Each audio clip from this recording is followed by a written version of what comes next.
Guys, obviously a Thursday practice for us really emphasized red zone work, which we feel is going to be critical in this game, especially versus a defense that only gives up 13 points a game. Every point's going to count, and the difference between a touchdown and field goal is going to be huge. The other thing that we've really emphasized with the guys that I think is going to be imperative, just like in every game, is the turnover battle, especially when you get limited opportunities like a team like Wisconsin, who's at some point in times I've seen only give up 22 plays and a half. So we really overemphasized ball security today and how important that's going to be in winning the turnover battle.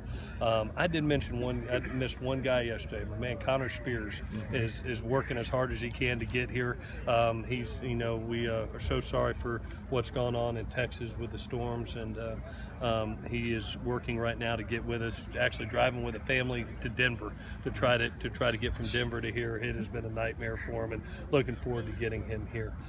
With that, I'll take any questions that you have. Kevin Seymour and Isaac Whitney, what's their Yeah, status? yeah. I just to be honest with you, I don't see either one of them playing right now. I was hoping for better from Kevon today, but it does not look good. I'm not ruling him out, but it doesn't look good at this point, just to be honest with you. And Isaac, came back, had a really good week, and then got a ding yesterday, and just there's still some pain there. So I really don't anticipate him playing in this game, just to be honest. How about Leon McQuay? Leon, I think's got opportunity. He looks good. He's had really 2 good weeks of practice now. I think he may be able to help us on some teams in a role position too on defense. I think he's getting really close to being 100%. You mentioned the defense. What jumps out to you about Wisconsin's defense? Because obviously the points per game are impressive, but some of the offenses they slowed down have not been some of the higher-powered offenses in college football, so there's that give and take. Yeah, one of the things that you see is the defensive front. It just stands out to you. The way they hold the point on the line of scrimmage. It's not really playing in your backfield, but how strong they are at the point of the line of scrimmage. Playing that 3-4 front in a 2-gap scheme, they really hold their own to be able to extend with their hands, shed tackles, and get off them. I've been very impressed. You don't see them make mistakes. They're just a very assignment sound defense, and they've held up in the back end. They've done a really nice job in the back end. I think they're extremely well coached. I think Dave's done a great job with them, Coach Randa, and we've got a huge challenge there. It ought to be fun. It's I think a very good offense versus a very good defense. How important is winning this game in terms of rolling into spring and into next season? I mean, being able to, it is. To me, it's as important as the Notre Dame game, the UCLA game. Whatever game that we've been in for the last I guess 9 weeks together. It's the next one, and you always like to leave that good taste in your mouth. You always, we've still got a bad taste in our mouth from the Pac-12 championship game that couldn't wait to get here to try to get rid of that. I think to me, I want it for our seniors. I want it for them to leave the field as Holiday Bowl champions.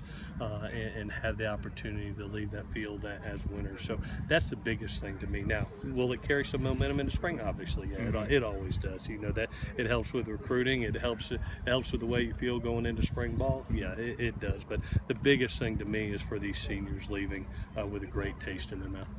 And I know you've addressed this a couple times over the last week, but now we're here kind of on the eve of the game. In terms of this senior class, what's going to kind of stay in your mind with this group? Just resiliency, fight on, those type of adjectives. Just even to be out here, and I'm looking at Delvon Simmons and Antoine Woods, and we're going one-on-one pass rush, and it's their 100th practice of the season, and you see how competitive they're making it, and how they're still trying to be a student of the game and perfect their craft. It's been one of those first-class bunches that over my 21 years you don't come around. As a total group, what they've committed to this team and to this university over a 4 to 5 year period is ultra special. It's a group I'll never forget. Do you have any? Go ahead, Dan. There's been kind of scrambling, from the very first week and all that. You've had kind of luxury now to have a real game plan set for a couple of weeks. So does it have a different feel to it? Yeah, because you've got more time, and you've got basically nine opportunities here leading into this game. There's 9 opportunities to prepare for a game in multiple weeks. So, just like they've been game planning, self-scouting themselves, we've been doing the same. So it's not a typical you get 5 days to prepare for a game. It's you have multiple weeks, and because of that, you're able to throw in some new wrinkles and do some things that maybe have not been seen yet. So looking forward to the game and seeing how we execute it. Do you have any takeaways from that game with Stanford a few weeks ago that apply to this game with Wisconsin? Yeah, I told our guys I really think it's a game that I hope that we can start out fast. To be able to get in a position to not have to come from behind in the second half. To get in a nice rhythm. I felt that in the Pac-12 championship game in that third quarter. I thought offensively we really got in rhythm in that third quarter, and it got us the lead. Hopefully we can start right from the get-go in that and make some early in-game adjustments if needed. But I think that we've got a good game plan going to this game. I think the kids have really done a great week of work of executing, and I'm looking forward to seeing what it's like on Saturday. Are they similar physically?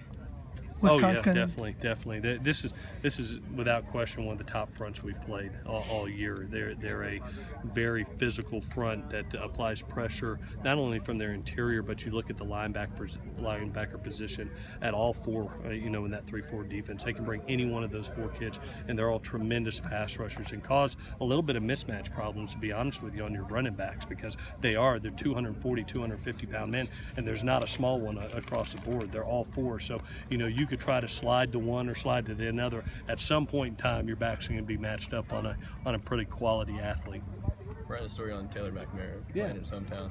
What has he kind of brought to the team in his first season at USC, especially in terms of providing depth? So glad he's here. So the contribution that he's made this season, and really how he's perfected his game as a run blocker. He came in as a nice pass catcher, and really has done a nice job at the point of attack, perfecting his game in that area. And then you look up and he's catching some touchdown passes for us, especially in the red zone.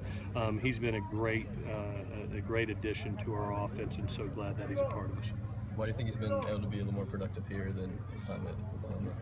I don't know. Sometimes you get an opportunity and you make the most of it. I think he has. He's been given an opportunity here because of our lack of depth at the position, and he's really done a great job with it. It's been neat to see for him. I know it's been a long road for him, and to be in this position to make some plays and help a football team, it's really neat for him, especially here in his hometown. Was he a little bit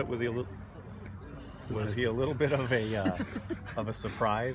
Some of the skill set. I mean, given what you knew about him before. I tell you, just having recruited him out of high school and knowing what he was capable of, you always saw him as a great pass receiver. It really didn't know, because there wasn't a ton of film. He was a flex tight end a bunch in high school, and you didn't see a ton of film on him in Oklahoma. What he was going to be in the run game. That's where I'm most proud of him. Because he's really when you look back at some of the games later in the year, the UCLA game jumps out at me of how many times we went right over top of him in the run game, and he's really done a tremendous job, in my opinion, of really becoming a better football player here. All righty, guys, thank you.